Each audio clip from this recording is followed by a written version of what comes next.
नमस्कार, कपीज रेसिपीजमध्ये आपलं स्वागत आहे। मी आज इथे गुढीपाडवा स्पेशल थाळी केली आहे। त्या थाळीमध्ये श्रीखंड मी घरीच केलेले आहे आणि त्यानंतर आंबेडाळ केली आहे, पांढऱ्या वाटाण्याची उसळ केली आहे, भजी केली आहे। तर कसं केलं आहे तुम्हाला दाखवते। श्रीखंड तयार करण्यासाठी मी इथे पाव किलो चक्का घेतला आहे आणि तो चक्का असा पुरणाची जाळी असते त्या जाळीमधून काढायचा आहे, जेणेकरून आपल्याला स्मूथ श्रीखंड मिळालं पाहिजे। आणि तुमच्याकडे जर ही पुरणाची जाळी नसेल तर तुम्ही आपली गहू चाळायची चाळण असते त्या चाळणीमधून सुद्धा करू शकता। आणि अशा प्रकारे पहा, आपला सगळा चक्का जाळीमधून काढून झालेला आहे आणि मागे लागलेला आपण चमच्याने काढून घ्यायचा आहे। त्यानंतर आपण त्यामध्ये पिठी साखर घालणार आहे। आपण जर जाड साखर घातली तर ती विरघळायला उशीर लागतो, म्हणून आपण पिठी साखरेचा वापर करणार आहोत आणि ती पिठी साखर व्यवस्थित त्यामध्ये मिक्स करून घ्यायची आहे।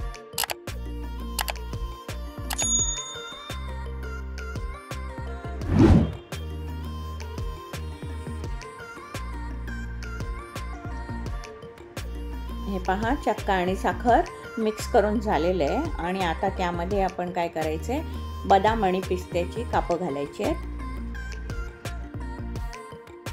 आणि ती घालून झाल्यानंतर त्यामध्ये मी इथे छोट्या वाटीत गरम दुधामध्ये 8 ते 10 केशरच्या काड्या भिजत घातल्या होत्या।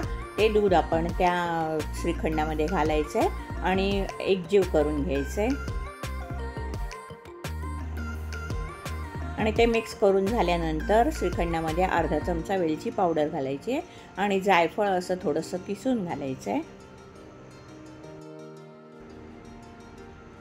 आता ते सगळं मिक्स करून घ्यायचे आणि आता हे पहा, आपलं श्रीखंड तयार झालेलं आहे। होममेड श्रीखंड तयार झालेलं आहे।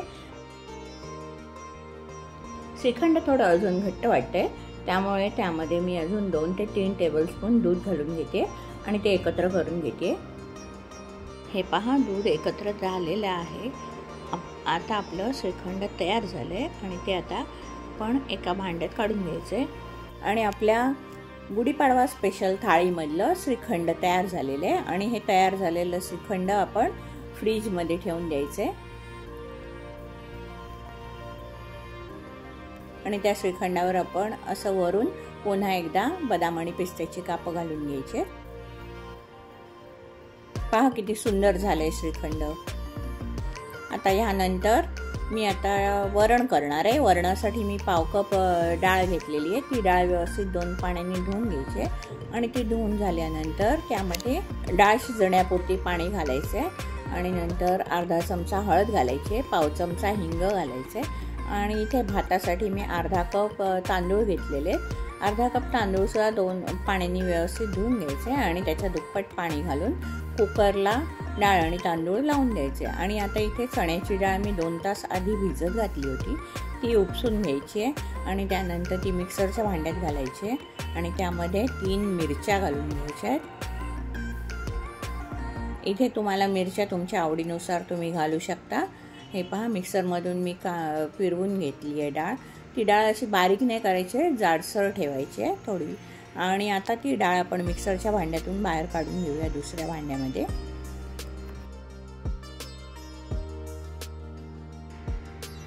आणि डाळ काढून झाल्यानंतर आपल्याला त्या डाळीमध्ये कैरी घालायची, त्याच्यासाठी ही कैरी आपण अशी सोलून घ्यायची।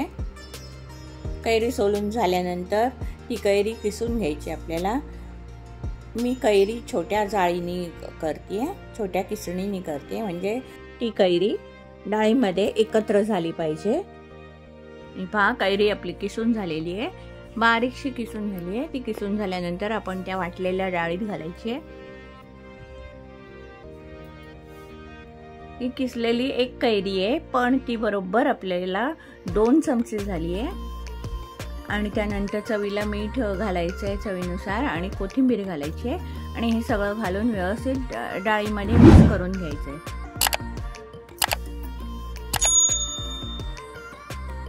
आता हे मिक्स करून झाल्यानंतर त्यामध्ये चवीसाठी अर्धा चमचा साखर घालायची आहे। ती साखर घालूनही मिक्स करून घ्यायचे आणि त्यानंतर ह्या आंबेडाळाला आता आपल्याला फोडणी द्यायचे। त्या फोडणी देण्यासाठी मी इथे तेल कडवून घेतले, त्यामध्ये जिरं, मोहरी, हिंग, कढीपत्ता हे घालून ती फोडणी त्या डाळीमध्ये ओतायची आहे आणि पूर्ण सर्व एकत्र करून घ्यायचे।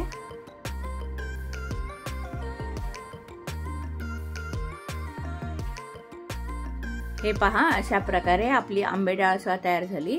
आता ती आपण झाकून बाजूला ठेवून देऊया। आता भजीचं पीठ भिजवायचं आपल्याला। त्यासाठी एक मोठा कांदा बारीक चिरून घेतलाय, 2 हिरव्या मिरच्या अशा बारीक चिरून घ्यायच्या आहेत, नंतर कोथिंबीर घालायची बारीक चिरलेली, नंतर त्यामध्ये 1 कप बेसन पीठ घालायचं आहे आणि ते सगळं घालून झाल्यानंतर त्यावरती अर्धा चमचा हळद, पाव चमचा हिंग आणि चवीनुसार मीठ घालायचं आहे। आणि हे मीठ घालून झाल्यानंतर त्यामध्ये पाणी घालून भजीचं पीठ आपल्याला कालवून घ्यायचंय। हे पहा, आता मी भजीचं पीठ कालवून घेते, पण इथे थोडंसं पीठ कमी पडलं, त्याच्यामुळे थोडं अजून मी पाव कप पीठ मिक्स करते आणि भजीचं पीठ मिक्स करून घेते। हे पहा, आपलं भजीचं पीठ सुद्धा मिक्स करून झालेलं आहे, ते सुद्धा आपण झाकण घालून बाजूला ठेवून देऊया। इथे मी पांढऱ्या वाटाण्याची उसळ करते, त्यासाठी 3 टेबलस्पून तेल घातलंय कुकरमध्ये आणि त्यानंतर त्यामध्ये एक बारीक चिरलेला कांदा घालून घ्यायचा आहे। कांदा परतवून घ्यायचा आहे। कांदा थोडासा नरम झाल्यानंतर त्यामध्ये एक बारीक चिरलेला टोमॅटो घालायचा आहे। तो टोमॅटो सुद्धा कांद्याबरोबर व्यवस्थित परतवून घ्यायचा आहे आपल्याला।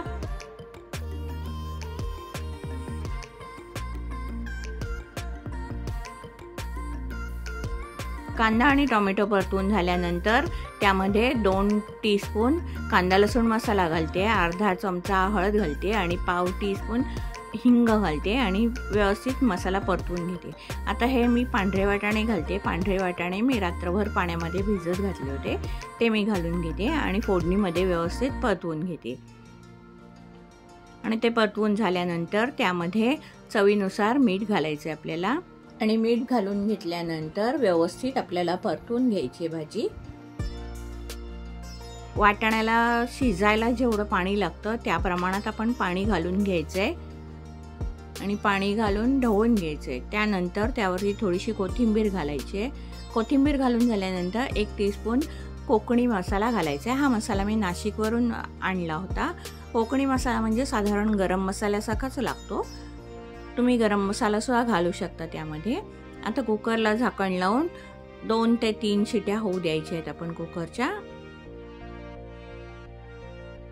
हे पहा, कुकर थंड सुद्धा झालेला आहे। आता आपण उघडून बघूया कशी भाजी झाली आहे ते। पांढऱ्या वाटाण्याची उसळ किती सुंदर झाली आहे। चला तर आता ती भाजी सुद्धा आपण बाजूला ठेवून देऊया आणि आता मी इथे वरण करायला घेते। वरण करायला घेण्यासाठी ती डाळ शिजवली होती, ती डाळ आपण पातेल्यामध्ये ओतून घ्यायची आणि त्यानंतर त्यामध्ये थोडं पाणी घालून घ्यायचं आणि पाणी घालून घेतल्यानंतर त्यामध्ये चवीनुसार मीठ घालायचं। मीठ घालून ढवळून घ्यायचे आणि त्यानंतर 2 टीस्पून किसलेलं ओलं खोबरं घालायचं आपल्याला आणि त्यानंतर ढवळून घ्यायचे आपल्याला आणि नंतर एक गुळाचा खडा घालायचा आहे त्यामध्ये आणि वरण ढवळून घ्यायचं आणि छान उकळी येऊ द्यायची आहे। अशा प्रकारे तुम्ही वरण करून बघा, खूप छान लागतं हे वरण। चला तर मग आपलं वरण सुद्धा तयार झालं, ते वरण बाजूला ठेवूया आणि आता पुऱ्या करायला घेऊया। पुऱ्या करण्यासाठी मी इथे 2 कप पीठ घेतलं होतं, त्याला त्याचबरोबरीने 2 टेबलस्पून तेल घातलं होतं पीठ मळताना आणि आता आपण पुरी लाटायला घेऊया। पुरी लाटताना एक टीप म्हणजे पुरी करण्यासाठी आपण जी चपाती लाटतो त्या चपातीला आपण कोरडं पीठ लावायचं नाहीये, कारण ते पीठ लावल्यानंतर जेव्हा आपण पुरी तळायला तेलामध्ये टाकतो त्यावेळेला त्या पुरीचं पीठ सगळं तेलामध्ये उतरतं आणि तेल काळं होण्याची शक्यता असते। त्यामुळे असं चपातीला तेल लावून चपाती लाटायची आहे आणि एखाद्या झाकणाने किंवा वाटीने पुरी पाडून घ्यायची। हे पहा, किती छान आपल्या पुऱ्या करून झालेल्या आहेत। त्या आता पुऱ्या बाजूला काढून घेते मी आणि अशा प्रकारे मी अजून पुऱ्या 2-3 करून घेते आणि इथे पुरी तळण्यासाठी मी कढईमध्ये तेल ओतले। तेल जास्त गरम झाल्याशिवाय पुरी कढईमध्ये टाकायची नाही, नाहीतर पुरी फुगत नाही। आणि इथे माझी कढई खूप छोटी असल्यामुळे त्यामध्ये एक-एकच पुऱ्या मी तळून घेते। 2 पुऱ्या ह्याच्यामध्ये टाकल्या तर दुसरी पुरी फुगायला जागा नाहीये। अशा प्रकारे मी पुऱ्या तळून घेते सगळ्या। पहा किती छान फुगतायत पुऱ्या। आणि आता एवढ्या पुऱ्या तळून झाल्यानंतर आपल्याला ह्याच तेलात भजी तळून घ्यायची आहे। हे पहा, भजीचं पीठ आहे। आता आपण भजी तळून घेऊया। पहा, इथे मी एक-एक करून भजी तेलात सोडून घेते। भजी शक्यतो हातानेच टाकायला पाहिजे, चमच्यानी ते काय चांगली होत नाही भजी।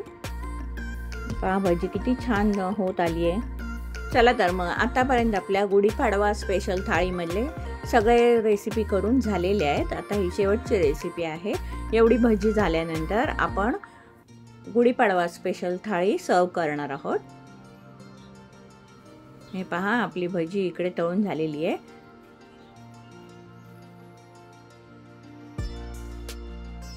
आता मी इथे थाळी सर्व करायला घेते. थाळीमध्ये आंबे डाळ ठेवली आहे, श्रीखंड आहे, ही पांढऱ्या वाटाण्याची उसळ आहे, ही बटाट्याची भाजी आहे. त्या भाजीची रेसिपी मी नंतर अपलोड करणार आहे. आणि हे वरण आहे. आता भात ठेवूया आपण. त्यानंतर पुरी ठेवायची आहे आणि पुरी झाल्यानंतर भजी ठेवायची आहे. चला तर मग कशी वाटली गुढीपाडवा स्पेशल थाळी जर आवडली असेल तर लाईक करा, शेअर करा आणि माझ्या चॅनलला सबस्क्राईब करायला विसरू नका. धन्यवाद.